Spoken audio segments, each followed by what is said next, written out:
sur la nature du Christ. Et l'une des choses que nous avions dit, c'était que pour reconnaître la nature du Christ, nous devions de l'observer, de demander au Saint-Esprit de lire la parole de Dieu. Parce que le Seigneur fait ce qu'il est. Il n'agit jamais en dehors de lui-même. Quand il veut faire quelque chose, il le puise en lui-même. Et ce sont ces sujets-là, ce sont ces raisons-là qui nous poussent à l'adorer. Ça nous permet de reconnaître ce qu'est le Christ, comment il opère. Quand on parle de sa nature, qu'est-ce que la nature du Christ? Et cela fait sujet de notre adoration. Alors, nous avons observé l'une des natures du Christ et nous avons compris que le Seigneur était toujours présent. Nous avons dernièrement adoré le Seigneur Dieu présent. Et aujourd'hui, par la grâce de Dieu, après avoir observé sa nature, après avoir vécu ce qu'il est réellement, nous confirmons aujourd'hui que le Seigneur Jésus-Christ est le Tout-Puissant. Oui, le Seigneur Jésus-Christ est le Tout-Puissant. Voici une question qui a été posée, je pourrais dire ironiquement, parce qu'elle a sa réponse et cette réponse a traversé le temps. Tout le monde, et bien sûr même vous, et aussi moi, nous répondons à cette question jusqu'aujourd'hui. Dans Jérémie, la parole de Dieu nous dit « C'est moi qui suis l'Éternel, le Dieu de toute créature. Y a-t-il quelque chose qui soit de trop difficile pour moi ?» Telle est la question qui a traversé le temps, qui a trouvé la réponse en elle-même.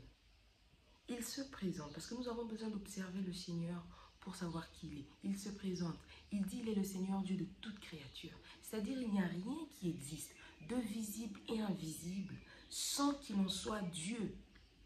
Et il pose la question, y a-t-il quelque chose de trop difficile pour moi?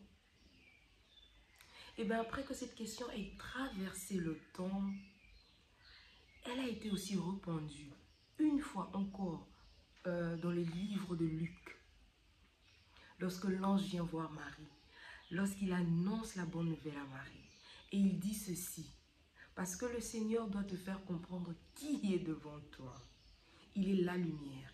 Il ne vient jamais en cachette pour qu'après vous puissiez le découvrir. Il vient tel qu'il est. Il se présente, il se fait comprendre. Lorsque tu comprends, lorsque tu as la révélation du Seigneur, lorsque tu as la révélation du Christ, tu sauras comment marcher avec lui. Lorsqu'il nous arrive de faire un mauvais pas, nous devons nous poser la question si nous avons compris réellement ce qu'était le Christ. Parce que lorsqu'il vient dans notre vie, il se révèle à vous. Il en a fait plusieurs fois. Il était devant Moïse comme un arbre entouré de feu, comme un arbre ardent. Tu leur diras que je suis le Dieu d'Abraham, le Dieu d'Isaac. Le Seigneur Dieu se présente toujours. Et cette réponse a été répandue par l'ange lorsqu'il est venu vers Marie. Il dit, ta cousine, qui est dans la vieillesse, qui a été considérée comme stérile, va engendrer un fils et en ce moment enceinte de 6 mois, par la toute-puissance de Dieu. Et il dit, c'est en effet, il n'y a rien d'impossible à Dieu. Le verset 37 du chapitre 1 de Luc répond à cette question. La question dans Jérémie qui dit, y a-t-il quelque chose de trop difficile pour moi? Et bien dans le chapitre 1 du verset 37 de Luc dit, en effet, il n'y a rien qui soit impossible à Dieu. Bien-aimés, nous sommes venus aujourd'hui pour vous faire comprendre que au-delà de tout, peu importe ce que vous serez en train de traverser, peu importe ce que vous avez vu, peu importe peut-être ce dont vous avez été témoin par vous-même, soyez-en sûrs, le Seigneur Jésus-Christ est le Tout-Puissant. Je veux vous lire un verset dans Éphésiens 6, 10.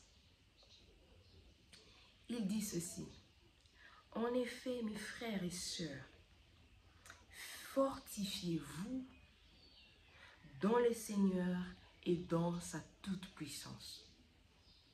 Je vous assure, le monde, depuis un bon moment, pour nous qui sommes nés, nous savons que les parents ont toujours dit « Mokile baby ». Je ne sais pas ce qu'ils ont vécu avant, mais moi aussi je peux dire à mes petites sœurs que le monde va mal. Mais en leur disant que le monde va mal, j'aurai un verset à leur donner. Je leur donnerai Éphésiens 6, 10. Je leur lis au nom du Seigneur. Il dit ceci: en effet, mes frères et sœurs, fortifiez-vous dans les Seigneurs et dans sa toute puissance.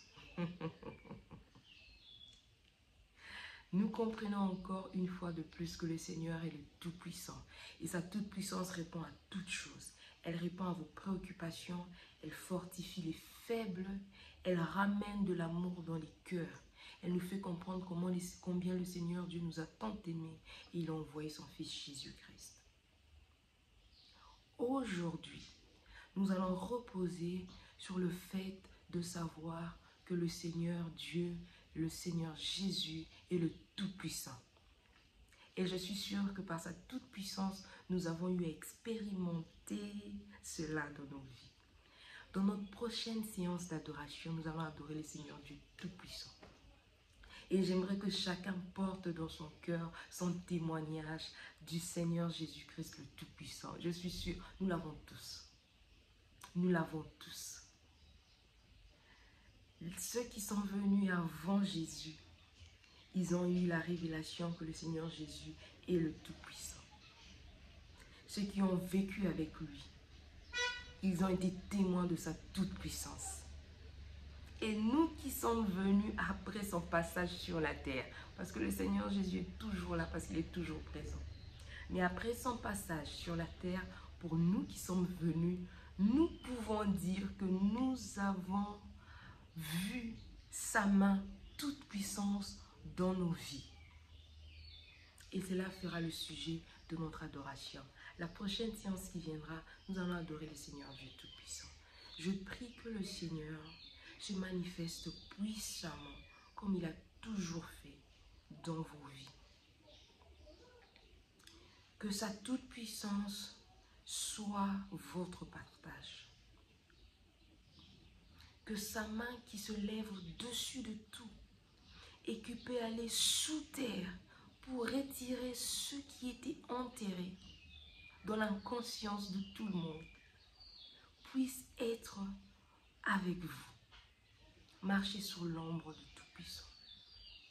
Que sa main puissante accompagne votre vie, vos cœurs aussi, parce que vos cœurs ont aussi besoin d'être préservés. Oh oui, Seigneur, que ta main toute puissance préserve nos cœurs et que par le Saint-Esprit, nous expérimentons ta toute puissance. Que le Seigneur nous bénisse. Amen.